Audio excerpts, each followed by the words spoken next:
Bonjour et bienvenue dans l'émission Revivaliste.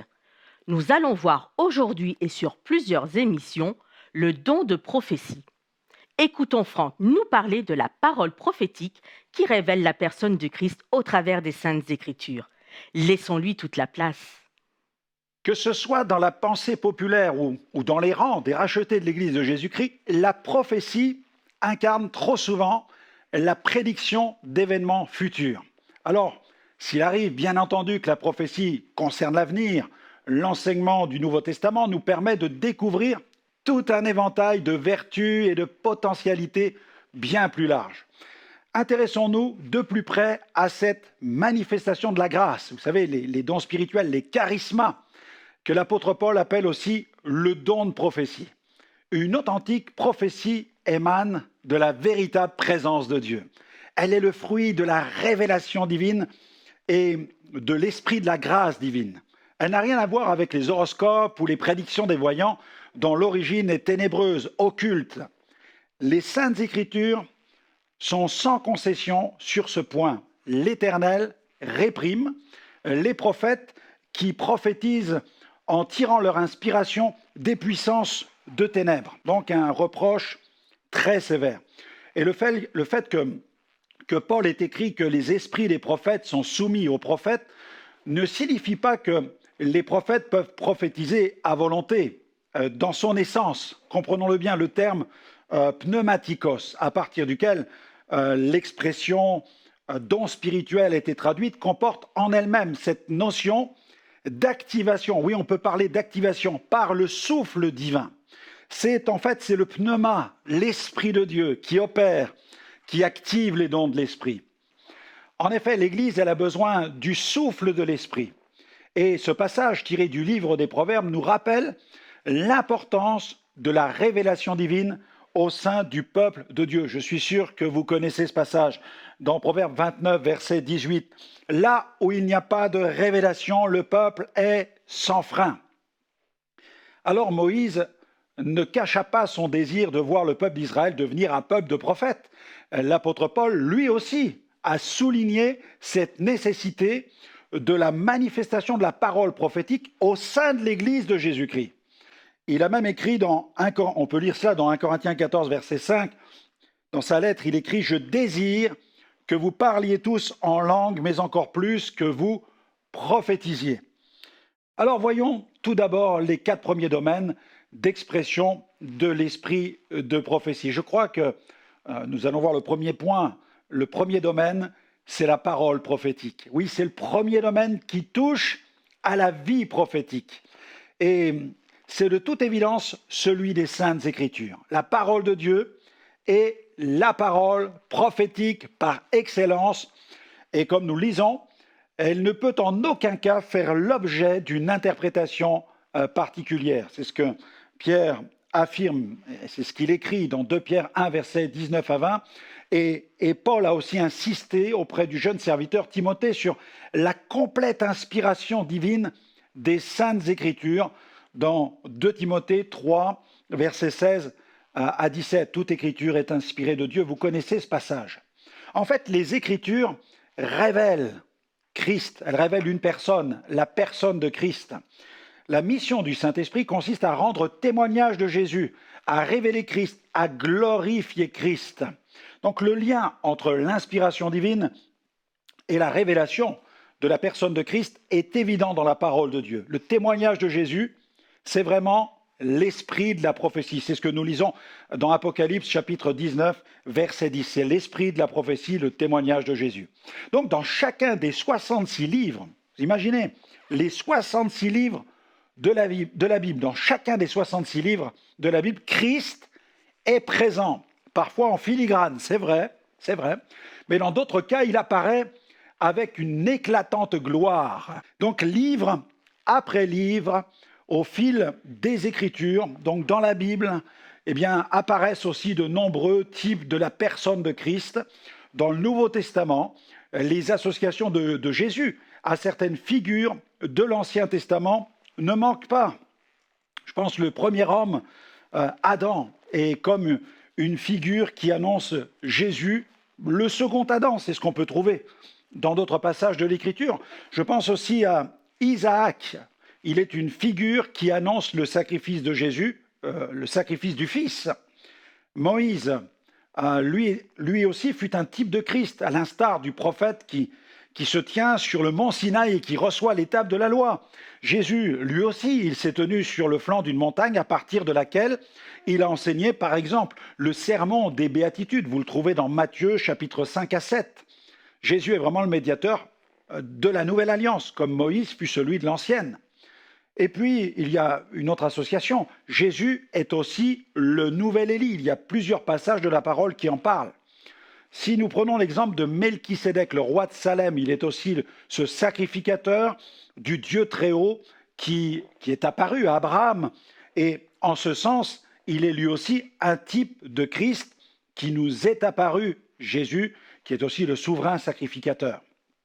Ainsi, chaque livre de la Bible révèle un ou plusieurs aspects de la personne de Christ. Dans son évangile, Jean, l'apôtre de l'amour, semble avoir cherché à sublimer la personne de Jésus, chapitre après chapitre. C'est ce qui transparaît donc dans les Écritures. Jésus, au chapitre 1er par exemple, il est présenté comme étant la parole créatrice. Au chapitre 2, il est le Fils de Dieu. Au chapitre 3, Jésus est présenté comme étant le Messie. Au chapitre 4, il est le Sauveur. Au chapitre 5, il est le médecin. Au chapitre 6, Jésus est la source. Chapitre 6, il est le pain de vie. Chapitre 7, la source d'eau vive. Vous vous souvenez de ce passage? Celui qui croit en moi, des fleuves d'eau vive jailliront de son sein. Chapitre 8, il est l'avocat. Chapitre 9, la lumière du monde. Chapitre 10, le bon berger. Chapitre 11, le prince de la vie.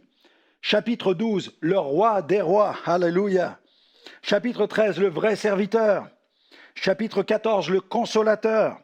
Chapitre 15, le vrai cep. Chapitre 16, le divin donateur. Chapitre 17, le souverain intercesseur. Chapitre 18, le serviteur fidèle. Chapitre 19, le sauveur du monde. Alléluia. Et on y va. Chaque chapitre. Ah, c'est extraordinaire. Chapitre 20, il est le ressuscité. Chapitre 21, il est le multiplicateur de l'Église. Gloire à Dieu.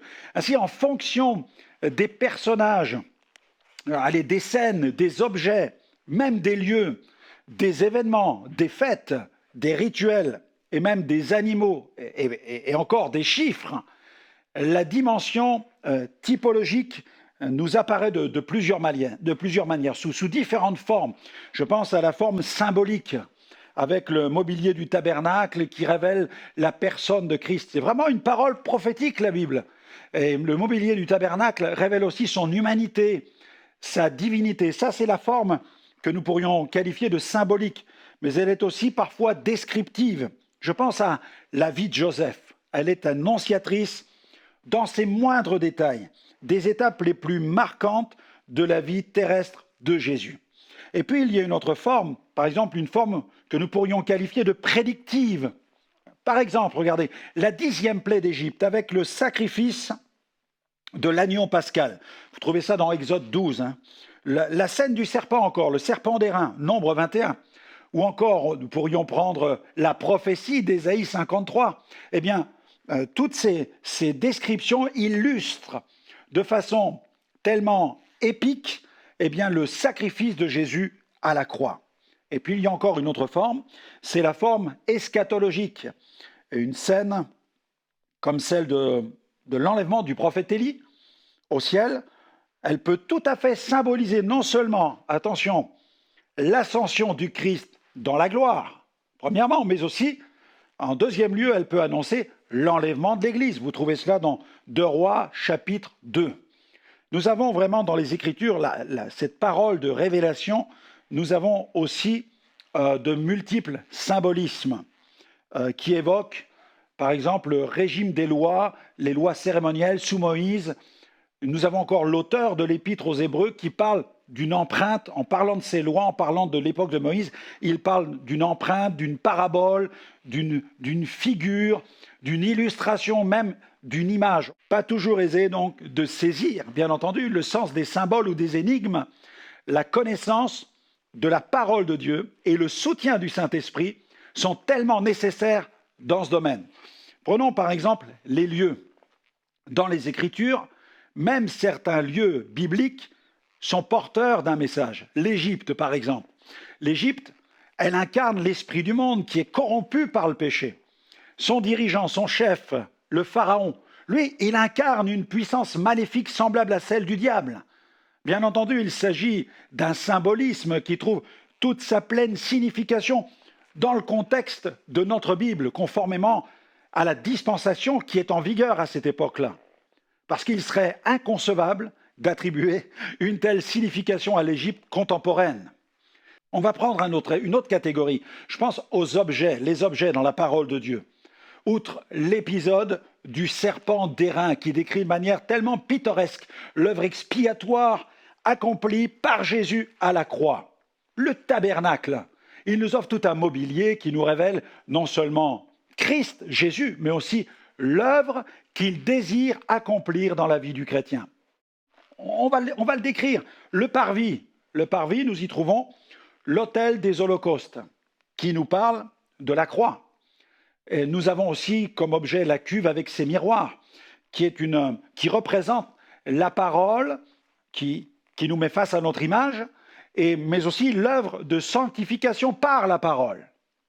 Nous avons encore le lieu saint, où nous trouvons l'autel des parfums qui nous amène à penser à un autre parfum que nous trouvons dans 2 Corinthiens, chapitre 2, verset 15, la bonne odeur de Christ. Il y a aussi le chandelier d'or, donc il apporte la lumière. Dans Jean 8, il est question de Christ, de Jésus, qui est la lumière du monde. Il y a aussi la table des pains, qui nous parle de Christ, le pain de vie. Et puis, nous allons un peu plus loin, nous entrons dans le Saint des Saints, où nous sommes mis face à l'Arche de l'Alliance, où nous pouvons apercevoir les chérubins avec leurs ailes déployées, qui est tout un symbole de la présence de Dieu, mais aussi de la gloire de Dieu. Et puis, il y a la verge d'Aaron qui a refleuri, qui est le symbole de la résurrection, de la puissance de vie. Et puis, nous trouvons un vase qui contient de la manne. C'est le souvenir des provisions que le peuple a pu recevoir au cours de son pèlerinage dans le désert. Donc c'est le témoignage de la fidélité de Dieu. Et puis il y a encore, après les objets, il y a les personnages. Adam, il a reçu de l'Éternel un mandat glorieux, celui de dominer, de remplir la terre. Il est aussi un type de Christ. Christ, le second Adam, venu pour nous introduire dans une nouvelle création. Nous avons aussi, si nous prenons Noé, la vie de Noé, Noé incarne une forme de sauveur, dans le sens où il offre une porte de salut à un monde qui est voué à un cataclysme, voué à la destruction.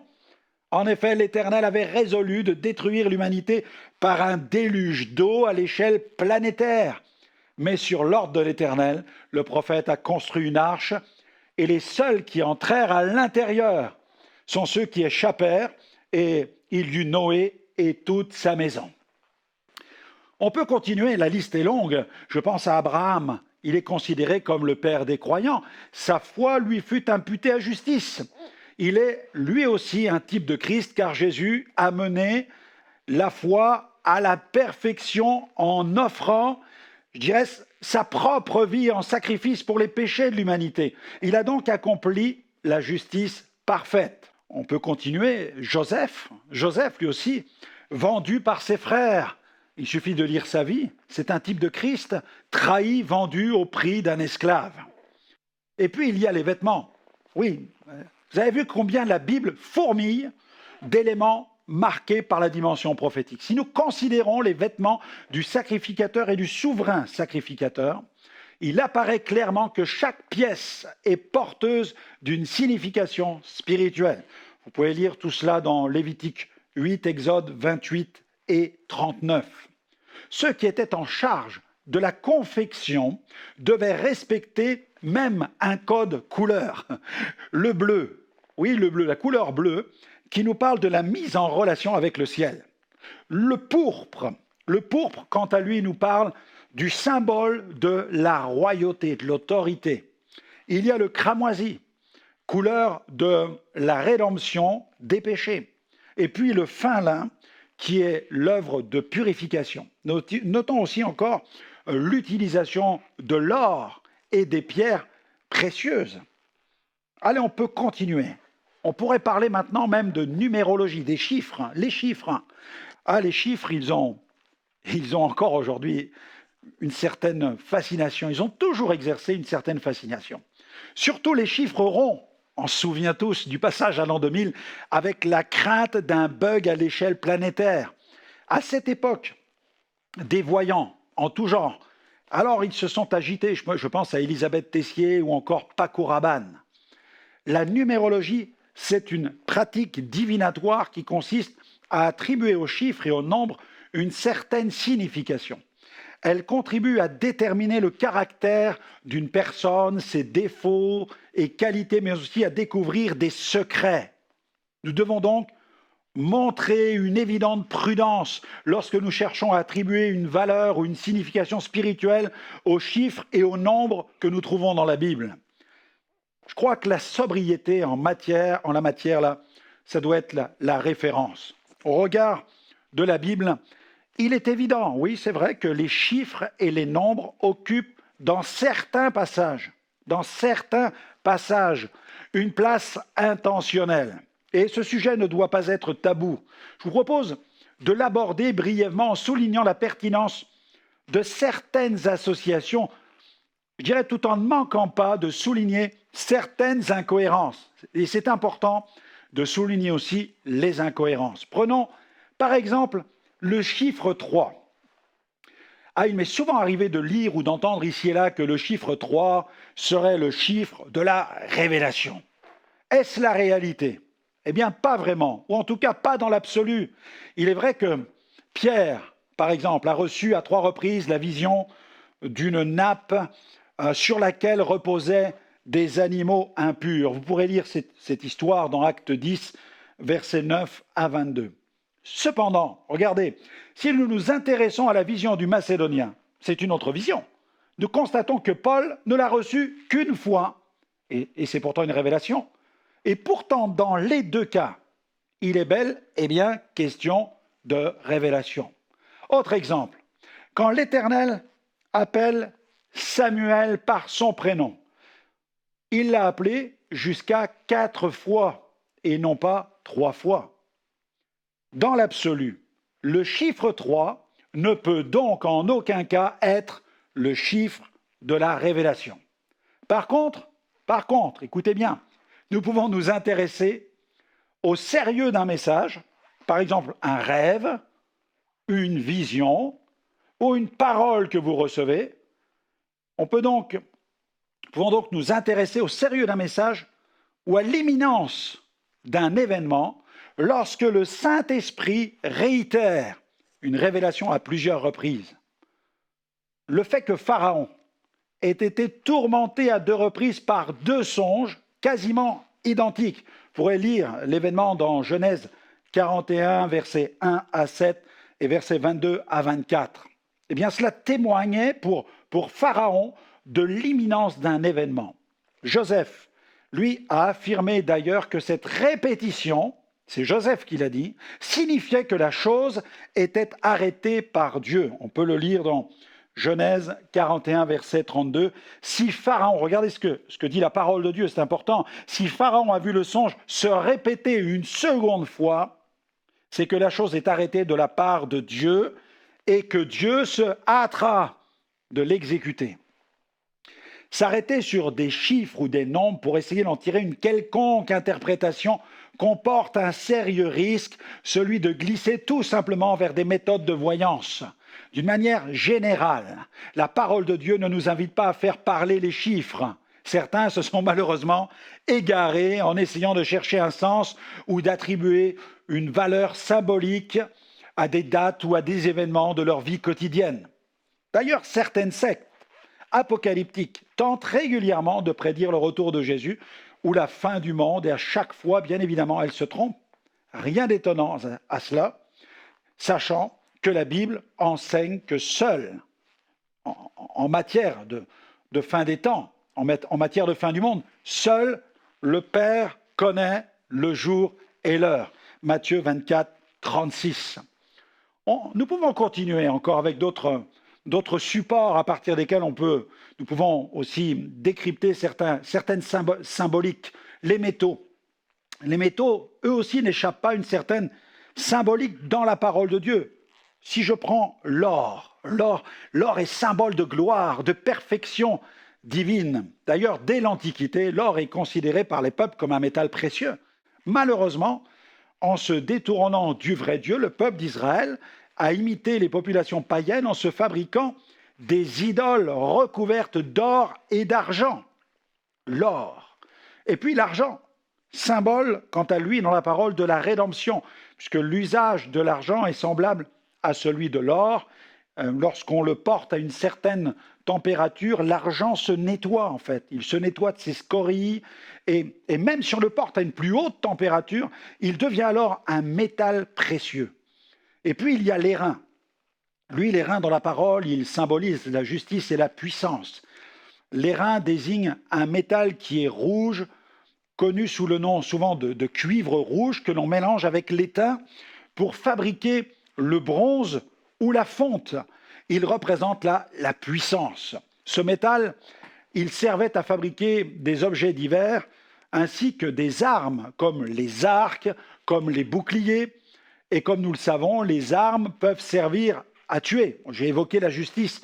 Elles peuvent servir à tuer, mais aussi à défendre. Voilà pourquoi l'airain est souvent donc associé à la justice. Les deux passages suivants évoquent aussi l'airain, mais dans une perspective, celle de la puissance et la justice du Seigneur Jésus. Regardez, dans Daniel 10, verset 6, « Son corps était comme de chrysolite, son visage brillait comme l'éclair, ses yeux étaient comme des flammes de feu, ses bras et ses pieds ressemblaient à de l'airain poli, et le son de sa voix était comme le bruit d'une multitude. » Nous lisons dans Apocalypse 1, verset 15 maintenant, « Ses pieds étaient semblables à de l'airain ardent, comme s'il eût été embrasé dans une fournaise, et sa voix était comme le bruit de grandes eaux. » Donc, bien interpréter un passage biblique implique de bien appréhender son contexte.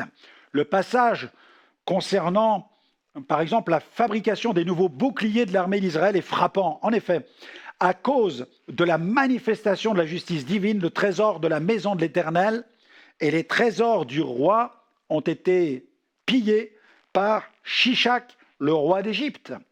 Tous les boucliers d'or ont été volés. À cause de cela, Roboam, le roi de Juda, en est réduit à fabriquer de nouveaux boucliers, mais cette fois-ci, il doit les fabriquer en airain. Quelle différence entre l'éclat des boucliers d'or et ceux qui furent fabriqués avec de l'airain, sachant que ce métal souffre beaucoup de l'oxydation. Ce choix de Roboam témoigne du déclin spirituel au sein du peuple de Dieu. Et puis il y a le fer, l'usage du fer, le fer est souvent symbole de domination, mais aussi d'iniquité. Il est utilisé dans la fabrication des outils agricoles, mais aussi des armes. Dans les Écritures, le fer peut aussi évoquer l'iniquité ou encore les ambitions hégémoniques d'un peuple. Poursuivons. Si je prends par exemple la gamme des couleurs, si je vous parle du blanc, immédiatement, vous allez l'associer à la pureté, à la lumière et même à la gloire. La parole de Dieu nous offre des descriptions glorieuses où les rachetés sont vêtus de blanc. Ces vêtements blancs sont le témoignage de la gloire de Dieu. Ils sont aussi semblables à ceux que peuvent porter les anges, mais aussi ils sont symboles de la grâce qui a opéré, qui a été manifestée à l'égard des rachetés. Nous sommes lavés, nettoyés, comme blanchis, comme vêtus de blanc par la grâce. Souvenons-nous de cette parole du prophète Ésaïe qui a déclaré dans Ésaïe chapitre 1er verset 18 « Si vos péchés sont comme l'écarlate, ils deviendront blancs comme la neige. » On peut évoquer le pourpre. Le cramoisi désigne un rouge profond, la couleur carmin, une substance qui est colorante, qui est obtenue à partir des corps séchés d'un insecte que l'on appelle la cochenille, du chêne kermès, d'où le nom kermessi devenu cramoisi. Cette couleur, elle apparaît abondamment dans la confection des tissus du tabernacle, que ce soit le voile, les draps, les étoffes, les vêtements. Et le pourpre est souvent associé à la couleur du sang. Malheureusement, il arrive parfois que le sang de l'injustice, coule à cause de cette violence qui remplit le cœur de l'être humain. L'homme évolue dans un monde corrompu qui gît sous la puissance du malin. La Bible nous donne d'ailleurs une description frappante de la bête. C'est cette bête que l'on voit dans l'Apocalypse, qui est le symbole de cet acharnement du diable à vouloir non seulement détruire l'humanité, mais aussi l'Église dérachetée. Dans Apocalypse 17, versets 1 à 6, il est question d'une bête sauvage de couleur écarlate, pleine de noms blasphématoires. Elle est chevauchée par une prostituée coupable de crime et elle-même est revêtue de pourpre et d'écarlate. Mais béni soit Dieu, un autre sang a coulé. Pour le salut de l'humanité, c'est le sang de la rédemption. D'ailleurs, les réchappés de la grande tribulation ne blanchiront-ils pas leurs robes avec ce sang? On peut continuer avec une autre couleur, le bleu par exemple. Généralement, la couleur bleue évoque le ciel. Regardez dans le livre des Nombres, l'Éternel donne à Moïse diverses prescriptions. Il lui demande de bien veiller à couvrir l'arche du témoignage ainsi que les éléments du mobilier du tabernacle avec des pièces d'étoffe bleue. Dans l'Antiquité, la teinture la plus courante en Israël était l'indigo. Elle était extraite à partir d'une plante native de la vallée du Jourdain et de la mer Morte. Le rideau, par exemple, à l'entrée de la tente, devait être lui aussi de couleur bleue. Cette couleur bleue, ainsi que le pourpre et la cramoisie, figuraient dans l'élaboration des vêtements des sacrificateurs. Regardez encore, le fil bleu entrait dans la fabrication de l'éphod. Un cordon bleu servait même à fixer le pectoral. Le diadème sacré était rattaché à la tiare par un cordon bleu. Même la ceinture, brodée avec du fin lin de couleur bleue, pourpre et cramoisi. Ce fin lin, avec les mêmes couleurs, apparaissait dans la confection des tapis et même du voile. Voilà, ce bref tour d'horizon biblique témoigne de cette abondance de l'empreinte prophétique, cette empreinte prophétique qui imprègne toutes les Écritures. Gloire à Dieu. Merci Franck. Nous avons pu ainsi découvrir qu'au travers de la parole, il existait de multiples symbolismes représentant la révélation de Dieu. À très bientôt pour une deuxième émission.